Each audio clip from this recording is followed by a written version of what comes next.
朋友们，大家好！现在我已经从云南返回了广西的首府南宁，在这里休整一下。这次呢，外出10来天左右，走访了广西的南部以及云南的部分地区。所以呢，我想做一个总结吧。首先，为什么我可以用逃离这个词，逃离云南，然后回到了广西？是这样，与我自己个人有关啊。随着海拔的升高，我呢健康出了一点问题，应该有很大的可能性是我对云南的某些植被有过敏，特别是某些花粉有过敏。因为我这个过敏症呢，跟我在德国春天的时候花粉过敏症是一模一样的，就是说打喷嚏，然后呢眼睛特别痛。入住大理那家酒店之后，我当时一入住进去就连续打喷嚏，打了10-20个，我自己都觉得很难受，然后呢眼睛很痛啊。后来呢，我在大理住了2晚上，我就逃离那个云南，回到广西了。回到南宁1天，现在我感觉好很多了。所以呢，我非常的确定啊，我在云南从蒙自开始吧，蒙自，然后呢海拔就越来越高了，对吧？到了昆明啊，还有到了大理，海拔超过2000米了。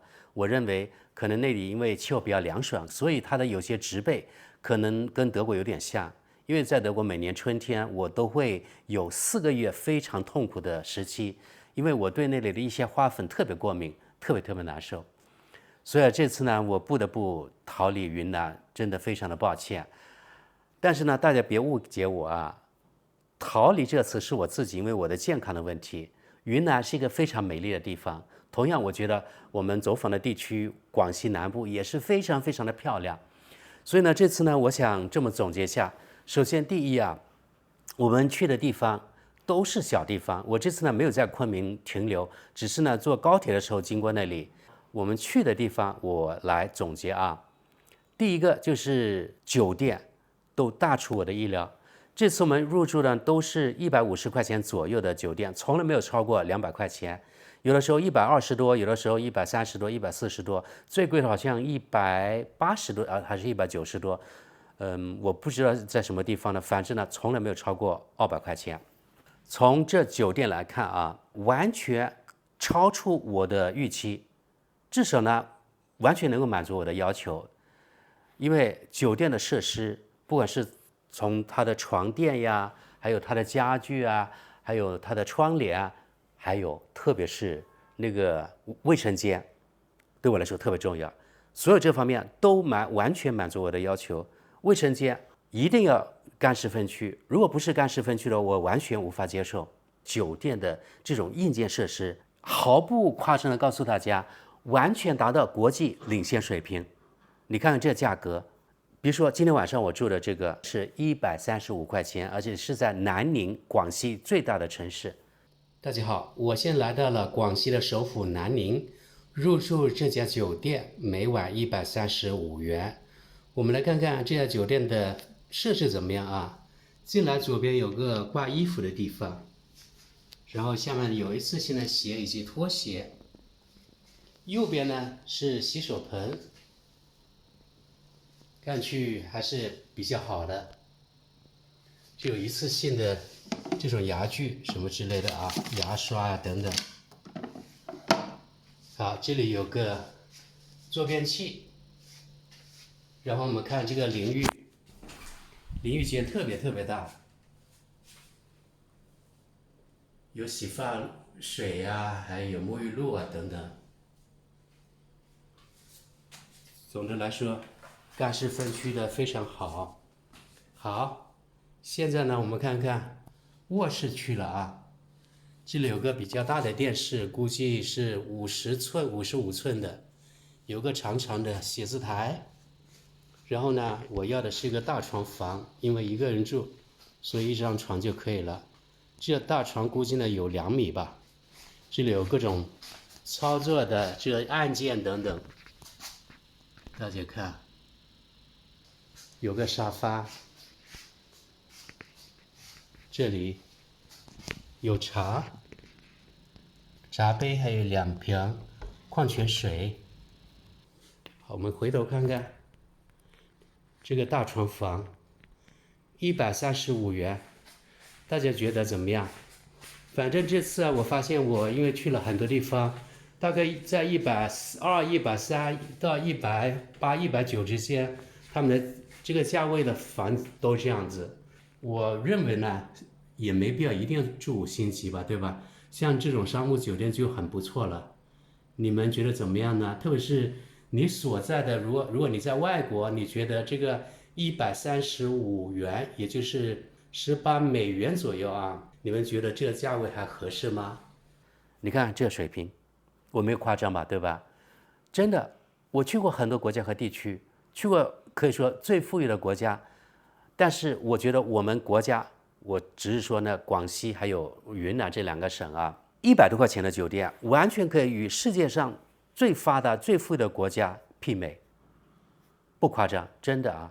它的价格100多块钱，就是相当于不到20美元，对吧？大概20美元左右吧，这样的酒店完全可以媲美国外的3星到4星酒店，真的不夸张。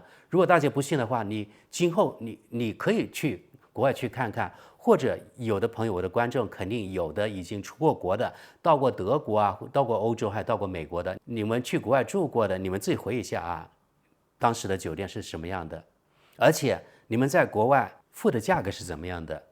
南宁是个大城市，我付的是这个价格，还有小县城，我付的也是这个价格，对不对？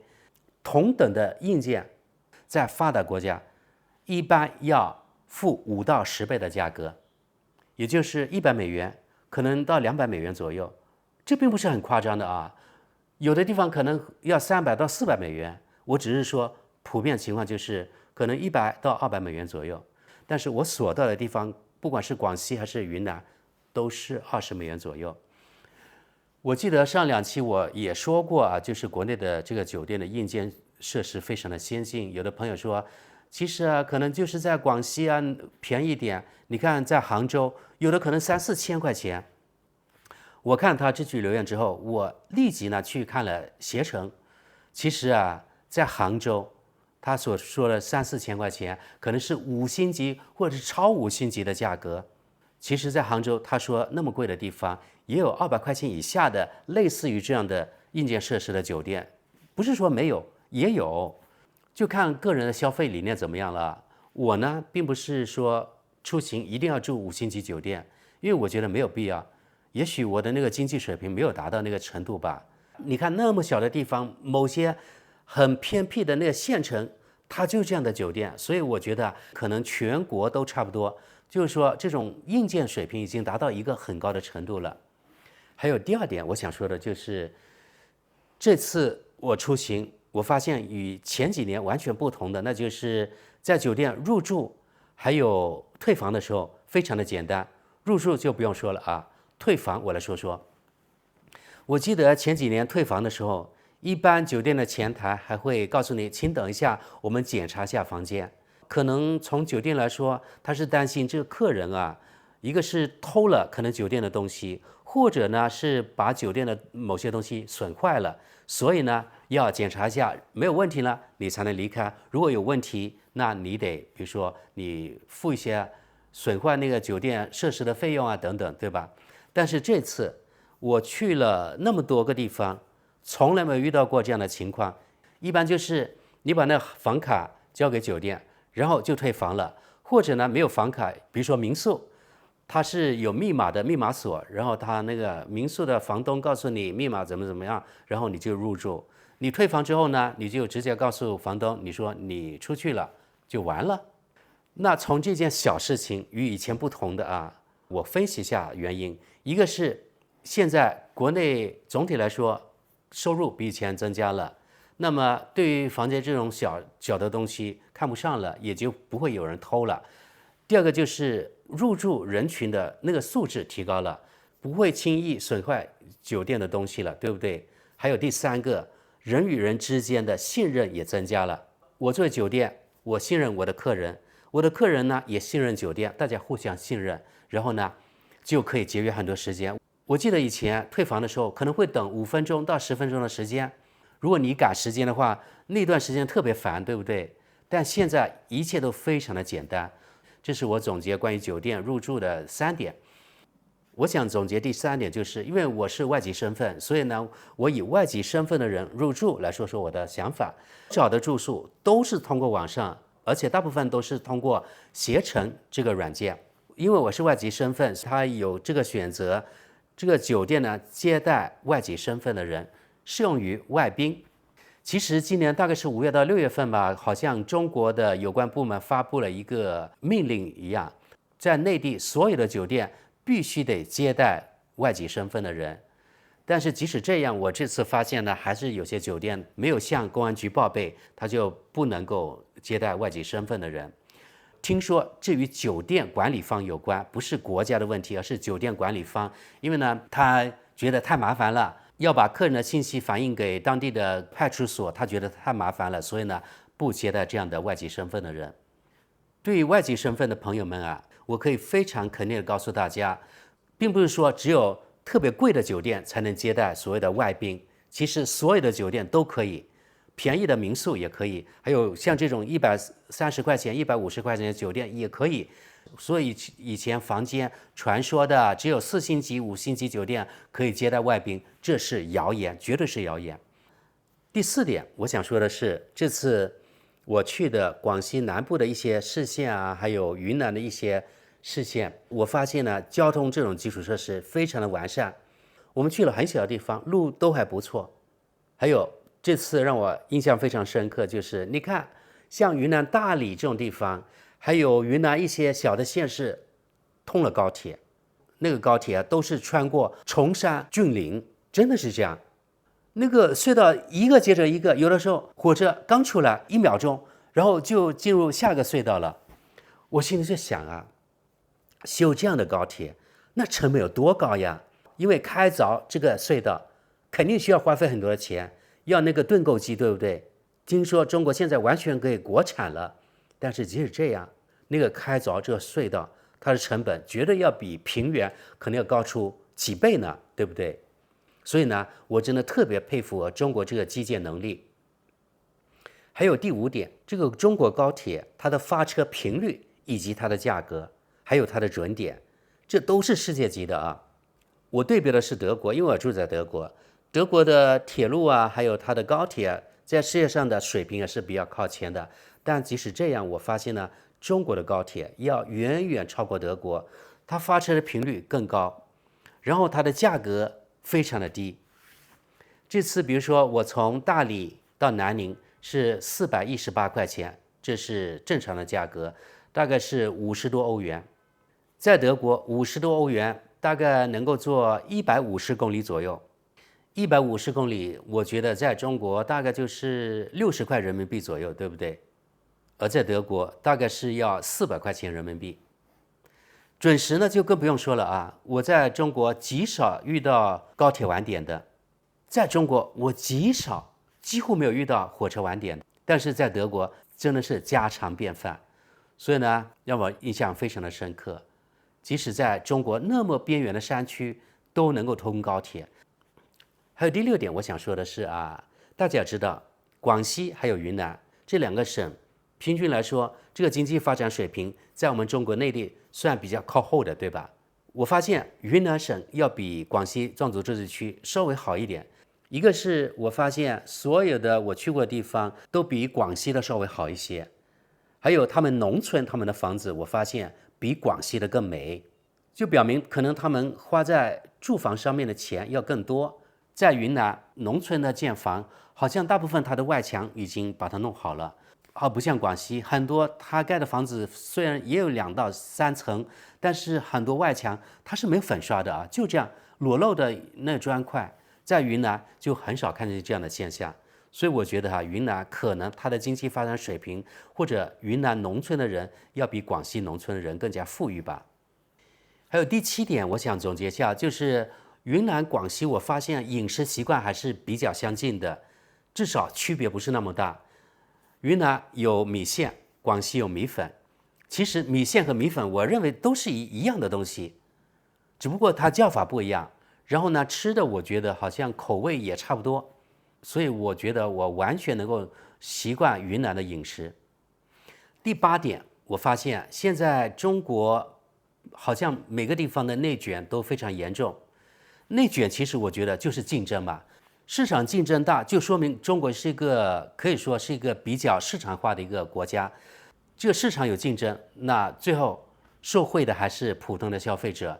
比如说这次入住的酒店，你看价格相对来说比较低，对吧？我觉得物有所值或者物有超值。还有一个例子，我想说，这次在大理也是出乎我的意料。大理的内卷有多严重呢？只要去过大理古城的人，你们都知道啊，那里啊供出租的电动摩托车无数啊，真的无数。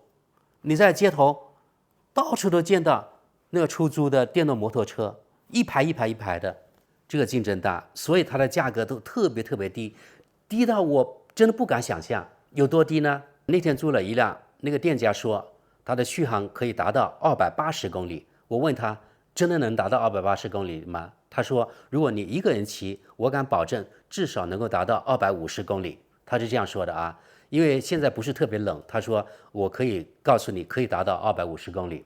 如果你们2个人骑，能够达到200公里，你们知道吗？有多厉害呀？280公里。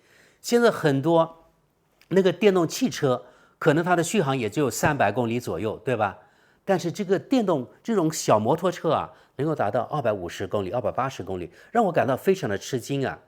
租一天，从早到晚，晚上10点钟，他说还车就可以了。多少钱呢？我花了36块8毛多钱，好像，因为是扫码的，还有是什么这样优惠券那样优惠券，是店家自己告诉我，他说你扫码有优惠等等。我觉得态度非常好，非常诚恳啊，他没有说要坑我啊，要宰我怎么样。最后我付了36块多，连5欧元都不到。我就问他，我说为什么那么便宜呢？他说现在竞争大呀，没办法啊，他都帮充满电了，你不用充电，回来之后把车交给他就可以了。上次去年吧，我在阳朔县城也租了一辆，是20块钱，是最便宜的啊，一般都要30到40块钱，但是呢续航是70、80公里，而这个续航呢在大理是200多公里啊，我的天！他说完全可以绕那个大理的洱海一圈回来，还有电。说到这点，我想起来了，大概11年前，我去了一个非常遥远的地方，有多遥远呢？是在离智利大陆还要坐飞机6个小时不停的飞，叫复活节岛，它属于智利管辖的。因为我当时有个愿望，就是一定要去一次复活节岛。我去那个地方之后呢，租了自行车，大家没有听错，自行车，一天自行车，你们想想要多少钱呢？我没记错的话是花了20美元，也就是自行车是那个人力的啊，也就是说差不多150块人民币。而这里我的电动车、电动摩托，续航280公里，每一天还不到5欧元，不到5美元，真是便宜的不可想象。在德国啊，好像没有这样的电动摩托车的出租。我知道自行车，普通自行车的出租，在德国一天我估计要30欧元左右，至少要25欧元，就相当于在大理那个电动摩托车可能5到6倍的水平。你看这个价格区别有多大？所以让我特别的感叹啊。还有第9点，这次外出给我的收获吧，我觉得啊，中国是个非常美丽的地方，云南非常美丽，广西照样也非常美丽。最后一点，我想说说啊，这次外出啊，到旅游热点的感受，凡是旅游热点的地方，我发现过度商业化，然后呢，有的地方门票特别高。当然，大理啊，我去看的地方就是古城，它是不要门票的啊，但是非常的商业化，真的非常商业化。对我来说啊，我觉得好像没有特色，都差不多。